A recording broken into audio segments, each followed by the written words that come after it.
When people bring up the 90s, they're always banging on about Lad Mags and the Tango Man, forgetting the best thing about it, cosy paranormal telly, with Michael Aspel on Strange But True, and Vorders on Out of This World, causing unease in the nation's living rooms with stories about ghosts and UFOs. Airing earlier in the day, but no less spooky, CITV's It's a Mystery was ploughing the same haunted furrow for a younger audience.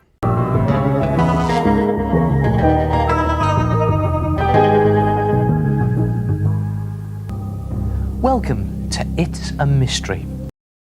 Anchored by Neil Buchanan, there was a revolving cast, joined by Sophie Aldred for Series 1, then Gail Porter and Tug off Home and Away for 2 and 3, until they were replaced by Shelley Blond and Ben Jones. What was it that terrified a man and his wife in the middle of the night? As indicated by the title, it's all about solving mysteries, most of which are the strange experiences of the great British public, eyewitness stories told in classic reenactment, like Crime Watch but with more goblins.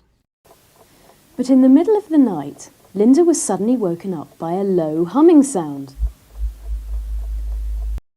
A quirk of its style is physically inserting narrators into the flashbacks, as though Sophie's hanging out in their bedroom.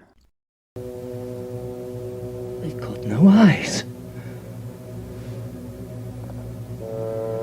They've just got sockets. So who were the mysterious glowing figures with no eyes? Why were they bowing? And what made the sparks fly into the sky? An eyeless techno cult conducting sick rituals under cover of darkness? For the first time on television, we can exclusively reveal a railway maintenance worker. The strange glowing figures? That was their luminous jackets. The sparks? Sometimes it feels like the remit was don't get complaints about nightmares, and stock in trade is the scary sounding mystery. As it came closer, they could see the misshapen body was headless and had small bat-like wings protruding from its sides. Which has a simple explanation. They retraced the steps the group had taken, but the scene they found was somewhat less terrifying. How could anybody be fooled by this? Probably do a great big poo in your trousers if you saw a green man in a bush, wouldn't you? What she saw, however, was something that she wouldn't forget in a hurry. Oh my goodness, Mum, quick, have a look at this! I don't believe it. It's like something from another planet. The only way this won't be frightening is if it's got, say, a silly Chucklevision-style explanation. An intruder appeared. Mick tried desperately to think of a way of stopping him. Hey, what do you think you're doing? Oh, but there are scares here, like the famous Wem Town Hall ghost picture. It was then I was completely taken back to find an image of a young girl standing in the doorway of the building. In my opinion, there's no way that any human being could have stood in that doorway with the flames licking around them. Your mum, when Katie Price is on telly. A lump of plastic that speaks. Many of the mysteries come in the form of a personal file, eerie anecdotes told in a video diary.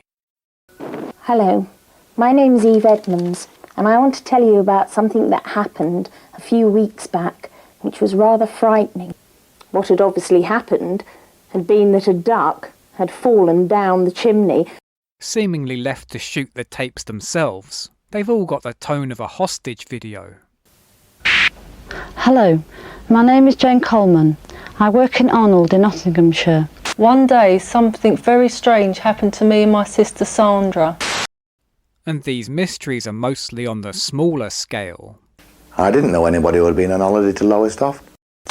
To my surprise, there was a can of cola and that day's paper on top. You do get some classic Fortean topics in here too, though. Out-of-place animals. As he looked into the grass, he came face to face with a crocodile. Foreign accent syndrome. Hello, my name is Stuart Rayner. I come from Chingford in North East London. I woke up one day with a very strange accent. He woke up in hospital after crashing his motorbike. Although I normally have an East London accent, I sounded like an American cowboy. He really surprised me because he pronounced the word garage as garage. I also found that I would respond to people with words like gee, sure, and wow. I even referred to my mum as Mom. This is actually quite common. Remember when Jimmy Cranky fell off the beanstalk? We Japanese know a fling or two about British cars. Oh, just bloody kiss and be done with it. What do you think? It'll probably ruin your friendship, make things awkward. Some really great pretending to chat before it's time to speak action, like newsreaders. So that's it.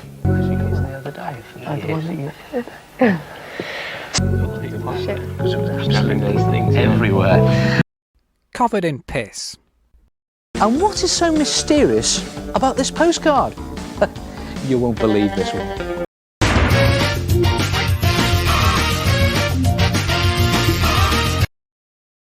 The highlight of It's a Mystery is its recreations. Take, for example, A Strange Account of a Bloke and His Gran. Gran, there's something I want to tell you. I'm going to become a vicar. Oh, Philip, that's always been my wish. Sadly, she died before he got the collar on. Philip, what's this? Well, it's water. But it can't be. What? What do you mean? The water. It's underneath the glass. And it's coming from her eyes. You mean she's crying? But if you want to investigate further, there's a disclaimer in the credits about changing names and locations to protect identities. And they're having a laugh with this ghost story. It's a mystery how Mr. and Mrs. Meeker got the fright of their lives. No doubt the spectre of a medieval jester. Not sure about this witness either. And Dennis Rainbow from Lancing, West Sussex, saw a strange glowing shape in the night sky. Just let everybody keep their real name. Hello, my name is Maurice Bone and I live in Bognor Regis. Of course, since 9/11, no Gale Porters are allowed in the cockpit. I said these were a highlight, and the reason why is the acting. Jane, did you see that? Look, sparks. What on earth was that? Looks like an electrical storm. Forecast is fine, sir. What's that funny smell? The performance style endows every spooky tale the tone of an Amdram keeping up appearances. Alfred! Yes, dear? Come and have a look at this. What are those nutters the Meeker's up to next door? We need fresh, Collie. This isn't fresh. Come on, Andy. Dinner's on the table. OK, Carol. I've just been reading the paper. Weird telephone calls. No, I haven't had one. Oh, this is ridiculous. It just won't budge. Well, I've been on this bit all morning, and it's absolutely solid. I'm sick to the back teeth with all the comings and goings near me. Captain, we've got a problem. We've just found 2 suspicious packages which have obviously been secretly hidden away. There seems to be a strange smell surrounding the area. When your nan's new boyfriend's a bit more adventurous. But there's some really strange noises coming from down there. It's the moaning, groaning, and the weeping I can't be doing with. No. Whenever Tom looked up, all he could see was a ghostly face. Not all the acting's bad. As he approached the roundabout, he slowed down and scanned the traffic. He saw something that was so scary, he didn't know what to do. It's Lieutenant Gorman from Aliens. What Barry saw was something deeply disturbing. It troubled him in such a way that it has tainted his every dream from that day to this. Turns out it was a doppelganger. Barry Stern actually saw himself.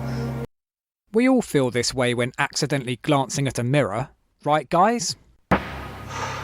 Well, believe it or not, the huge, terrifying white mass turned out to be a hideous, creeping mound. Exactly. With Sophie there, a nice little nod to her pastor's ace. Can you imagine what it would be like if we really could travel back in time? This is one of their disappointingly smug reveals, telling you they've got a time machine, but it's the tube out of a bog roll. Using this to look up at the stars in the night sky, you are actually travelling back in time. How am I meant to prevent the conception of Bernie Winters with that? Speaking of toilets, Uri's in. T-shirt advertising his magazine Encounters, a short-lived rival to the Fortean Times. Once again, he's moving a compass with his mind and not a magnet. So let's do it. 1, 2, 3. Move! Go! Go! Look! Go! That's See? amazing. One of his staples was the old "I'll fix your broken watch through the screen" bit. 1, 2, 3, work! 1, 2, 3, work! Look, here, it's ticking. I'll just show it to the camera. Your dad's had erectile dysfunction for years, but when Uri shouted work, he got a massive stonker. It's not all ghosts. The show a mixture of junior paranormal and educational segments like "Why is yawning contagious?" and "What are bee stings?" It's a long pointed sting coming out of its backside. Plus the mysteries of body language. And here are some great ways to work out if someone fancies you. In fact, when you see someone you really like, the size of your pupils can actually get bigger. There's lots of woo pseudoscience, like handwriting analysis, or what colours say about you. If you're into pinks, then perhaps you're more of a gentle type of person who's into things like maybe the ballet or the theatre. They even get into eugenics. Well, some people believe that you can actually tell what sort of person someone is by the shape and layout of their face. By some people, you mean? It's a mystery why orange jam is called marmalade. Let's get back to the creepy shit. Come on, Tug. Tell us about Mothman. So, do you believe in ghosts? That's more like it. Usborne Book Fundamentals. Pluckley is the perfect village nestling in the county of Kent, and some people think Pluckley is supposed to be the most haunted corner of England. Some people insist that they've seen a ghost of the Watercress woman here at Pinnock Bridge. And other iconic cases get a look too. The Cottingley Fairies. Bigfoot. In Australia, there have been thousands of sightings of a man-beast. For I am man-beast. Rendlesham gets name-checked. And there's a telling of the faces of Belmez, although it's been transposed to an English village. Everyone who looked at the shape tried to remove it, but it was impossible. Day by day, the details within the shape became clearer and clearer until there was no doubt as to what it looked like.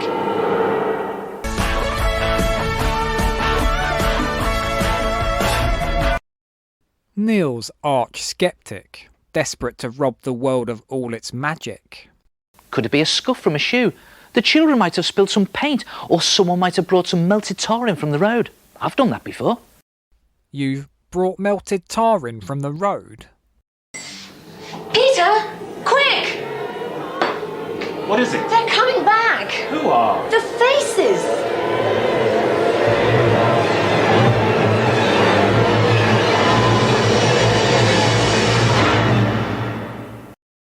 When you're pig sick of people being named after kitchen appliances. Goodbye, Mrs. Kettle.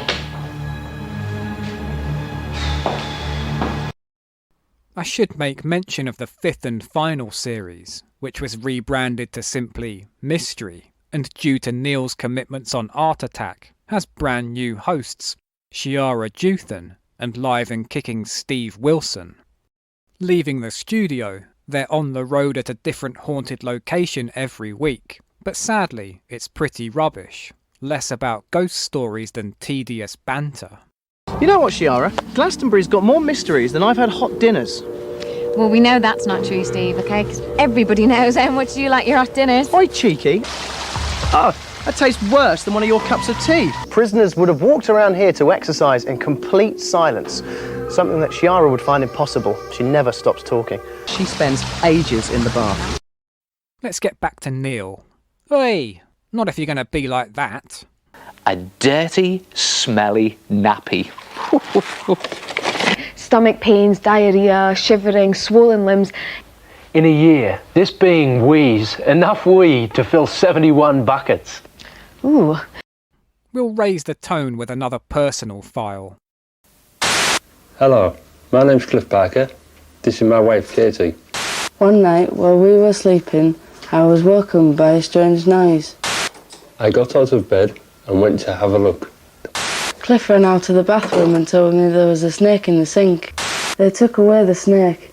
It was over 1 metre long. Oh! Neil chats with a bloke dressed like a nan about UFO pics. Now, you've got some unexplained photographs, haven't you? Could you talk us through them here? Right, well, this first one was taken in 1972 in South Africa.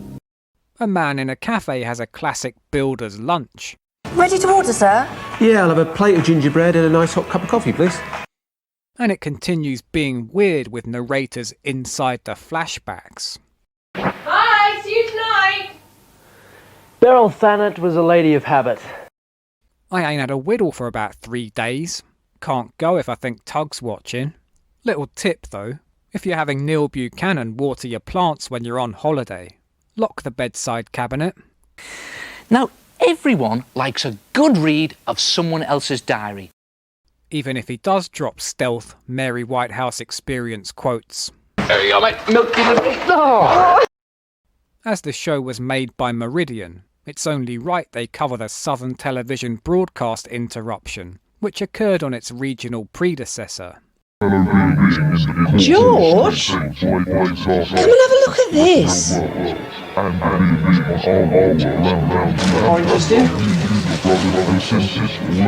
What? We come to warn you. And the mystery of why every penis is different. Tristan's is somewhat smaller and it's fatter, although it does stand upright like mine. Yours leans over to the right.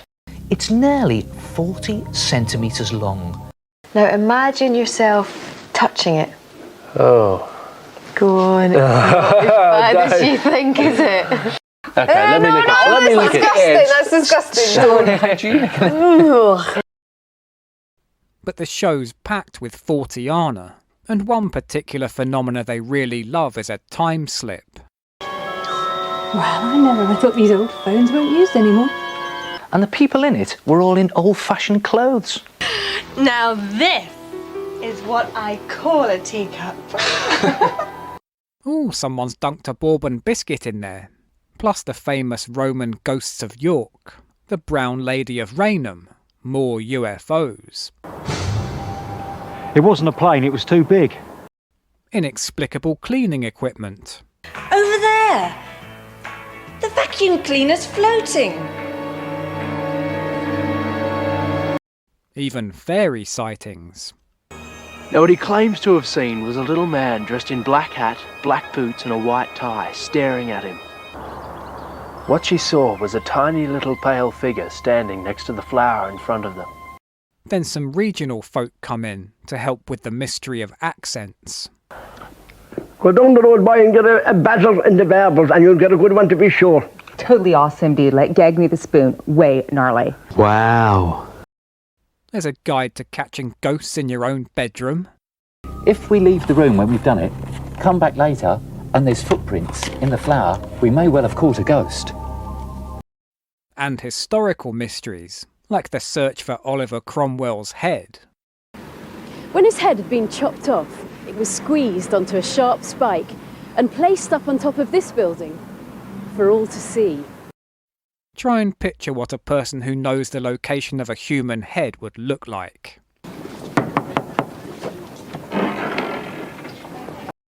Correct. Nicholas, do you know exactly where the head is? Yes, I do. What condition was it in when it was buried? Remarkably good, considering all it's been through. It even had some hair left on it. So what's going on? The experts are baffled. Scary stuff. Freaky stuff. Scary. Confused? Phew. I beg your pardon? These days the paranormal's fully mainstream, and whenever a door blows shut, everyone's like, could it be the work of a mischievous ghost? Or could it be the work of some mischievous ghost?